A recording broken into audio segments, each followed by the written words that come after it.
All right, so bass trombone. How do I get better at this instrument? How do I teach somebody this instrument? Well, I'm not a teacher, so I don't know how I would teach this to somebody. But the best I can do at the moment is to show you what I do. So let's talk about slurs. Slurs are probably the number one thing that I do the most. It's really close between slurs and glissandi, but it's mostly slurs. So I'm going to show you. I'm going to take you through exactly what I do when I practice slurs from the beginning. Let's go. Metronome set at 115. We're going to start from B flat, slurring down into the valve into F. Here we go.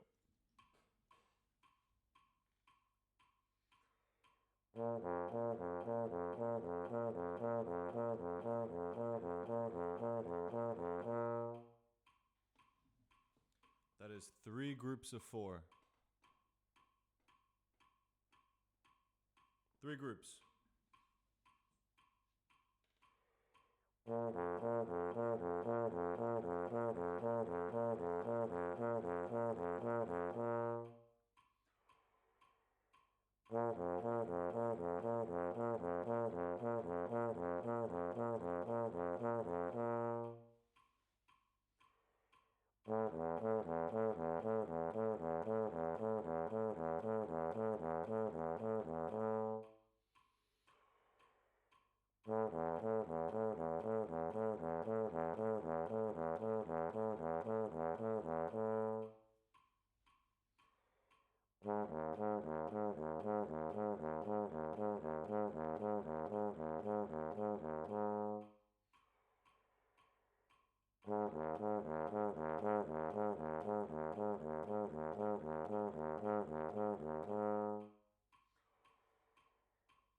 Okay.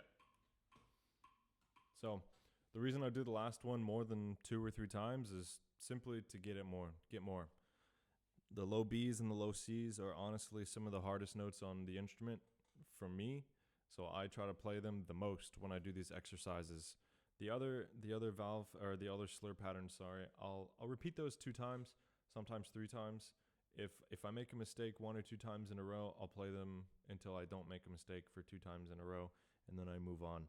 I'm a big believer in very simple slur exercises because it allows you to focus on perfection. Obviously, no one's objectively perfect, but we can at least get very consistent. And that's the idea behind these really simple, really long slurs. That's why I'm not doing them for only 1 measure. I want to do them for 3 measures. When I do the other slur patterns, the higher ones, I'm more efficient up there, so I can play them for four measures in a row, sometimes 5 measures in a row. And I think that's important because it really drills into consistency over time, not just consistency for one measure. That's important to me. Okay, let's go on to the next slur pattern that I'm going to do every day. It's the same thing, starting on that B flat, but I go up this time.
Little water bowl.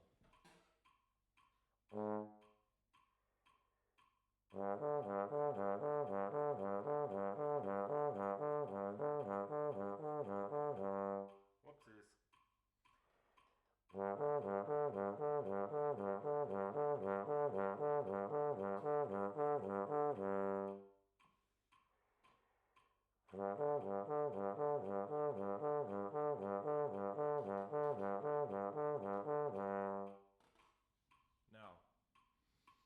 Now that we're getting to the point where we could use the valve if we wanted to, we're going to. And this is to really solidify how good you are at this slur, and also just get used to playing with the valve, because I'm going to use that valve a lot for D flats, for G flats, for pedal Fs in second position. So I want to put a lot of time playing through this G flat valve, this guy. So we're going to do that.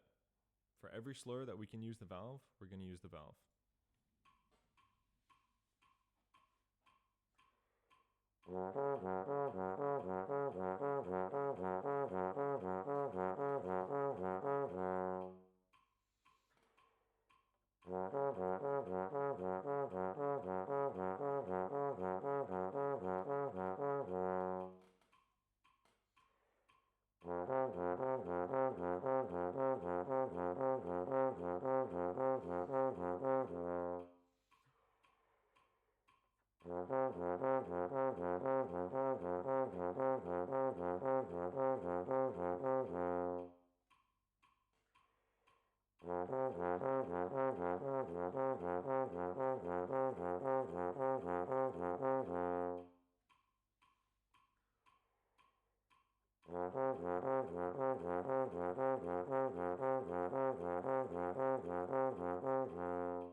Come on, camera, focus.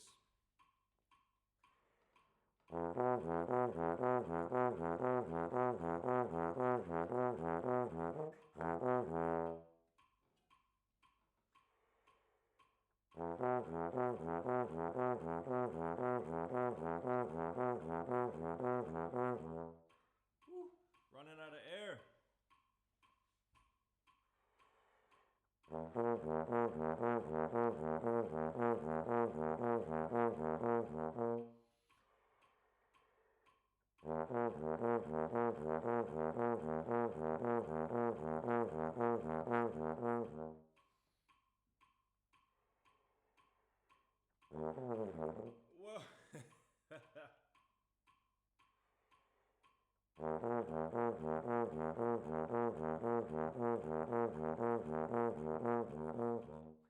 Whoa. Okay. So, You'll notice that at the end of those lower ones, I start to run out of air before I can hit that full 3-measure pattern, and that's fine. Some days are better, some days are worse. Honestly, it just there's a number of factors. You know that it's down to air, it's down to how perfectly you sit, it's down to how perfectly you blow, and I'm not perfect, so every day it's not perfect. Whatever. If I don't think I'm gonna be asked to play 3 measures of an E flat slur anytime soon, or a B flat slur. I don't know. Who cares? All right, next one. Excuse me. I just drank like 1,000 calories for breakfast. Anyway, next slur pattern. This is F to B flat. This is sometimes tricky territory for me, sometimes not. Let's see where we're at today.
You get the idea. I'll keep going, but I'm not going to worry about what the camera's picking up or what the mic's picking up. You know how to do this.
So,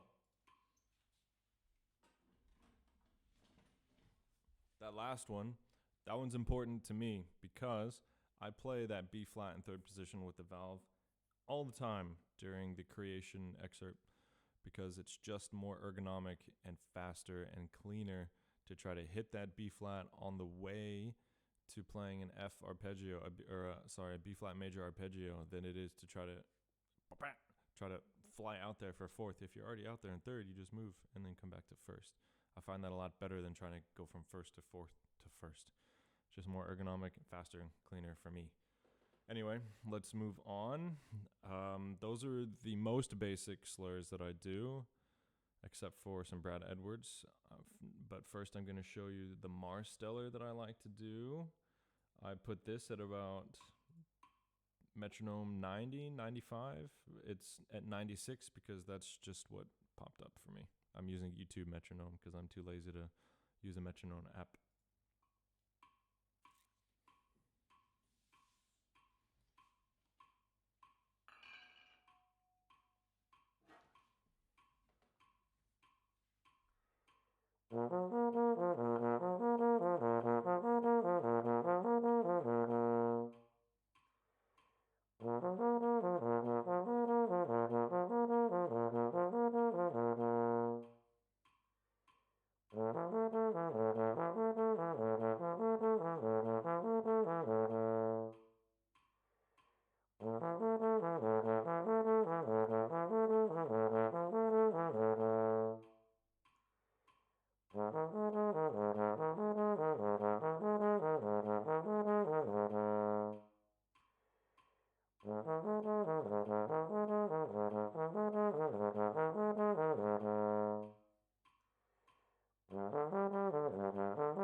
Yeah, buddy.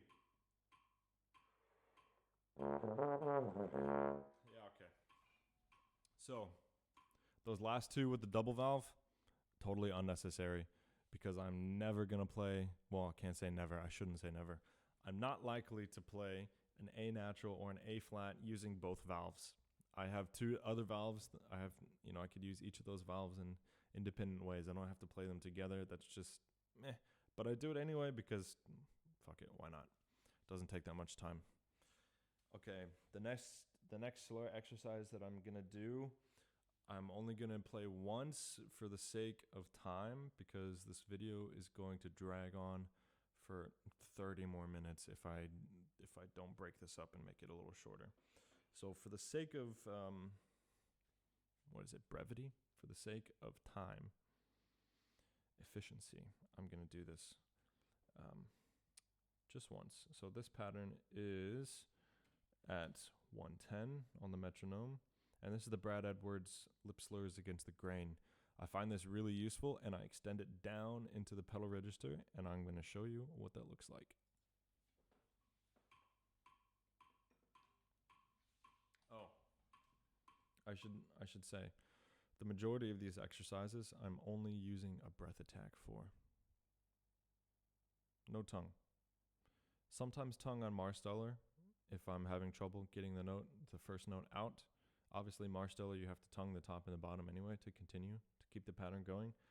But for most of these exercises, I'm not using any tongue because I want to focus on just the air because that's the problem that I have. And if I focus on just the air, then the tongue is just there for clarity. It's not actually starting a note because I can start a note with just the air, but the tongue adds just that little bit of clarity and makes it very nice. So here's the Brad Edwards pattern.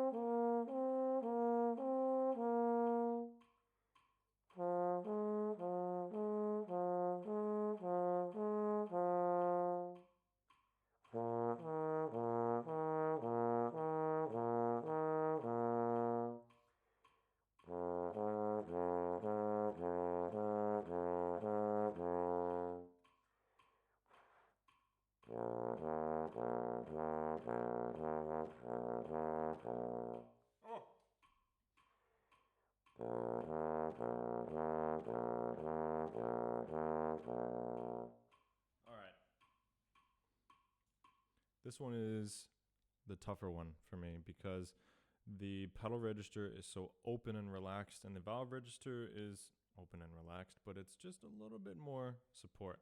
So sometimes you scoop into something. You'll scoop into one of these notes, and the goal of this exercise is to have clarity and evenness no matter where in the slide or where in the valve you are. So let's keep going. I'm only going to play each of these patterns in the positions once. Otherwise, we're going to be here forever.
So let's talk about why that one wasn't so clean compared to the rest of my exercises. I'm practicing this one fast in recent weeks and months because I struggle with fast playing and fast and very even sound. So I'm great at playing slow. I love playing slow. I love playing quiet. I love that shit. But playing fast and moving around, not so good at that. So that's why I have this tempo probably higher than I would if I was just wanting to play the slur itself. But I'm focusing on being able to catch each of these notes and produce each of these notes consistently with some speed. Because when I do this exercise at like 80 beats per minute, at 70 beats per minute, it's great and it takes forever and it feels good, it sounds good, but I need to practice on the things that I suck at, and I suck at this tempo. So that's why you get the raw version without perfection and beauty and whatever. So you get some scoop notes, you get some non-centered whatever. But that's the against the grain. Man, the sun's coming out, hitting me. Okay, that is the majority of the slur work that I do. I don't do all of those in one day because that's if I do the exercises for as many repetitions in each slide position that I want to, that's going to take like an hour, and that's ridiculous. So I limit myself to like 40 minutes, 45 minutes of slurs, and then I move on and do something else. So some of these slurs I'll do on different days of the week. I won't do them all clumped up together.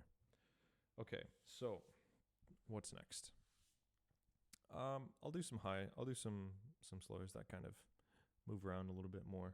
This one I'm gonna do at a pretty slow pace, metronome at 75. And this is more slurs with a lot more range. So you're going to hear some questionable intonation because I'm not perfect. But my focus for this exercise, intonation should always be on our minds.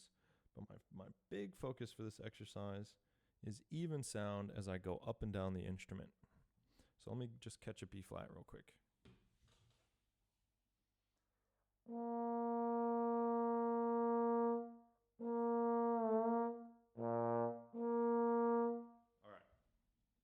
We're pretty close. I'm at 4/4/2. Anyway, so this is very easy, but it gets challenging the higher up you go and the lower you go. So I'm going to start on E in 7th position, and I'll show you what I do.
just real quick, during this exercise, you're gonna hear me play some lower stuff. That's just to relieve some pressure, to get the mouthpiece readjusted and make sure that I'm still able to play some of this low stuff. Because what I don't want to do is get so locked into doing high stuff that I feel stuck in that position, and then when I try to play something else, I can't. So I don't want that to happen at any point when I'm practicing. Anyway, continuing.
Buddy, okay.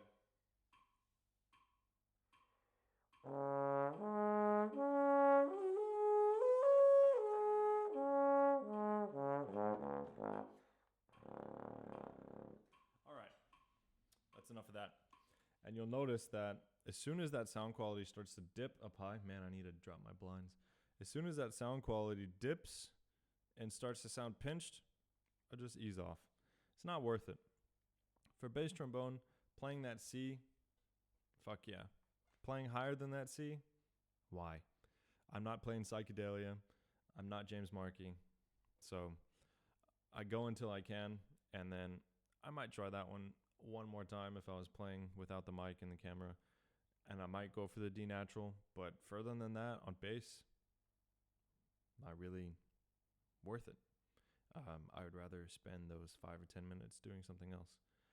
So that's the first half of this exercise. It can take up to 15 minutes to do this first half because I like to do each of those ideally 3 times each. And if I mess one of them up, then I'll go back and I'll repeat it, and I'll get 2 times in a row with, no mistakes or acceptable performance, because I'm not perfect.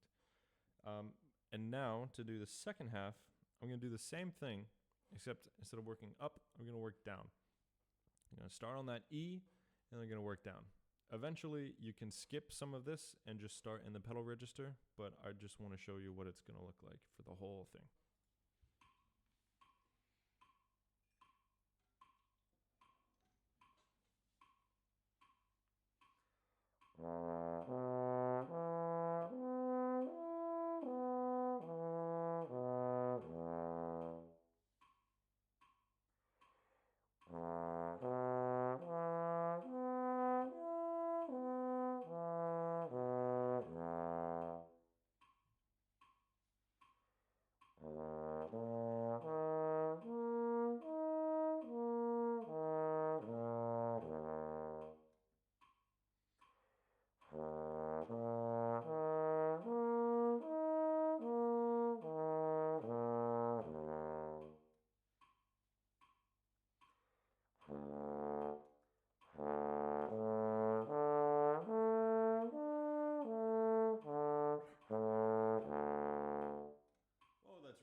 Man,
I can't get that B flat in tune.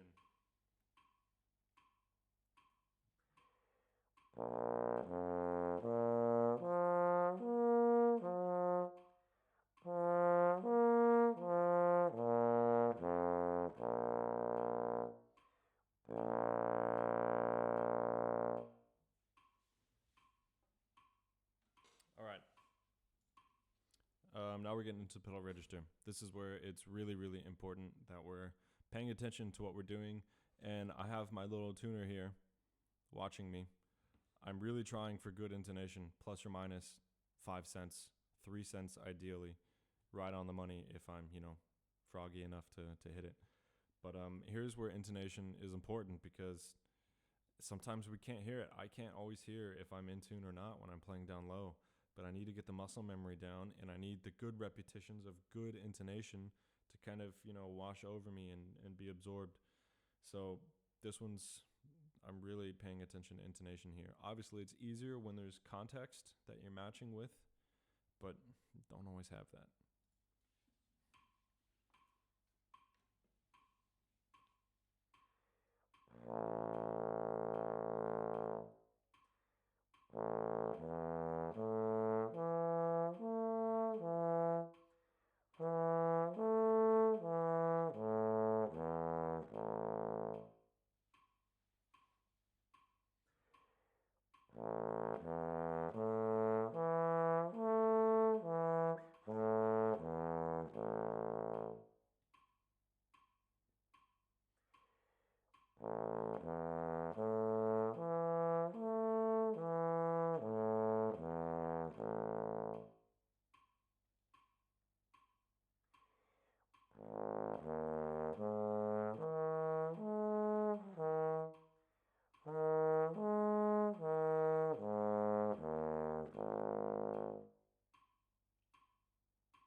All right.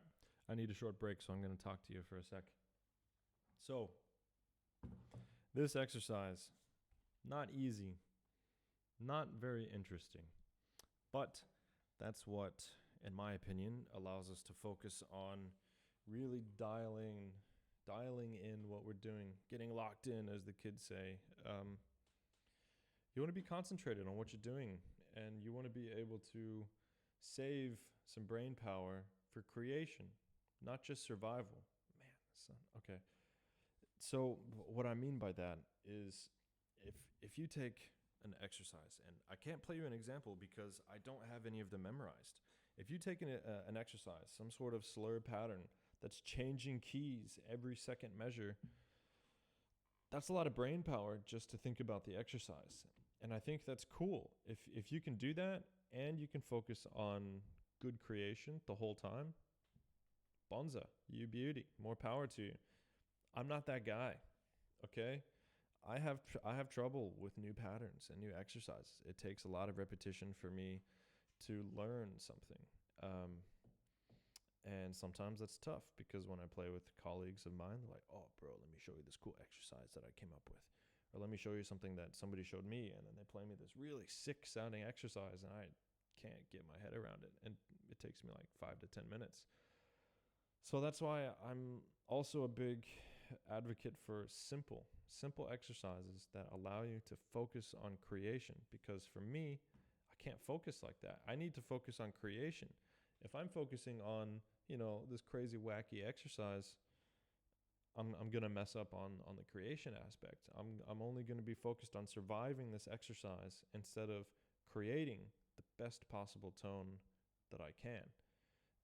And that's really important to me because when you're playing on stage or when you're doing an audition or in a lesson, your teacher, you're not going to sit there and play fundamentals with really sick exercises for your teacher. You're going to play music. You're going to be creating. You're not going to be regurgitating. Hopefully, you're not just going to be, copying and pasting what somebody's done and showed you. And although that is a great way to learn what good things sound like, copy and paste. Listen to somebody. Listen to James Markey. Listen to Mike Szabo. Listen to Denson Paul Pollard. Listen to a bass trombonist that you like.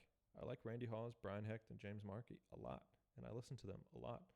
So listen to them and emulate how they sound, but you're still creating that. You still have to create that sound for yourself.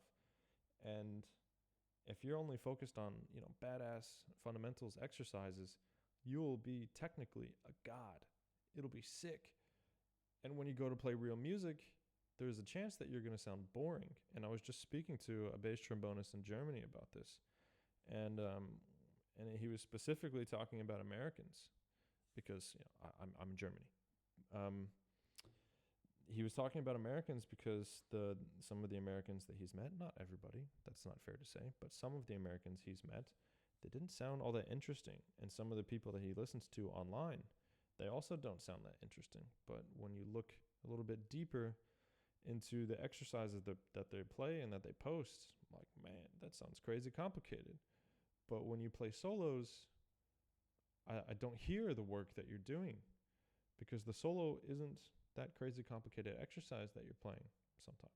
Sometimes it is. Sometimes it's something like Sub-Zero, which is just maniacal. But if that was a really interesting conversation that I had a couple days ago, that some people, not only Americans, some people focus too much on crazy fundamentals and they lose sight of creating good music.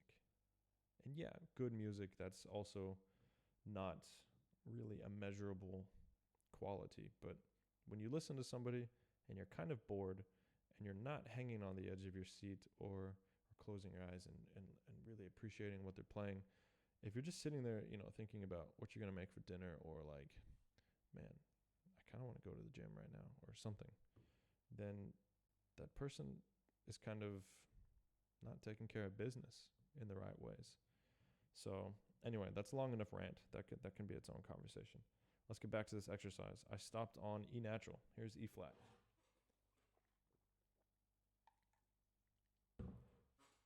Ugh.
Whoopsies.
So, real quick, sometimes I don't like playing this exercise slowly because I run out of air before I can do the dang slur in one breath.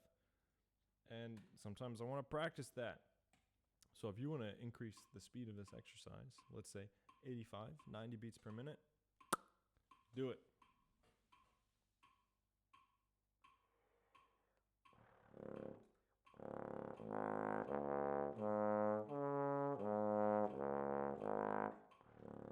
Still can't hit it. Let's go faster. 95.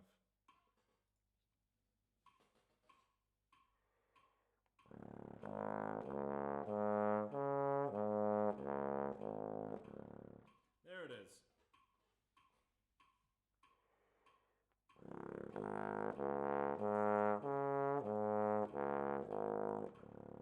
Yikes.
That's enough of that. Playing big pedals is fun, but I've never been asked to play anything lower than a pedal C. And the guys who asked me to play that didn't really. There were some movie music composers, and I was playing in Budapest, and they wanted a pedal C at fortissimo for 3 full measures at like 80 or 90 beats per minute. That's not going to happen for most people. So, and then later on in the piece, they wanted a C below the staff for I think 12 measures at fortissimo, and as we were getting close to that rehearsal marker, we had a short break, and I raised my hand, and the conductor, who wasn't the composer, he saw me, and I said, "Hey, I have a question about the upcoming," and he looked at that, and then he keyed into the composers who were sitting in the booth, because we were recording this, and he said, "Yeah, that's not possible, so we can do something with that." Anyway, that was slurs. That was basically all slurs. I don't stress about my pedal C and my pedal B natural, and I rarely bother trying to play the pedal B flat because I'm not a tuba player, and I've yet to be asked to play a double pedal B flat, and it's, yeah, whatever, man. I got bigger fish to fry than 3 pedal notes that I'm not going to use professionally, likely anytime soon. Anyway, bigger fish to fry. So that was slurs. This video is now what? 54 minutes long. Excuse me. That's a little bit longer than I would do slurs in a day, but I showed you all of them. And some of these slurs I don't do every day, but I still hit during the week. So thanks for watching. I will include timestamps so that you can just skip around, and if you already know an exercise, or if you don't give a shit about that exercise, or if you hate it and you've already tried it, then just skip it and try some of the other exercises. Like I said, this is not a tier list of best exercises. This is exercises that I've done that have helped me get better. Are all of these exercises optimal? I don't know. I don't care. But I know these exercises well, and these exercises allow me to focus on what I want to focus on when I'm playing fundamental exercises. So I hope you learned something. If not, I hope you were entertained by the mistakes or the nice notes that you heard, if you found any of them nice. And yeah, I will make an articulation video right after this. Let's do it.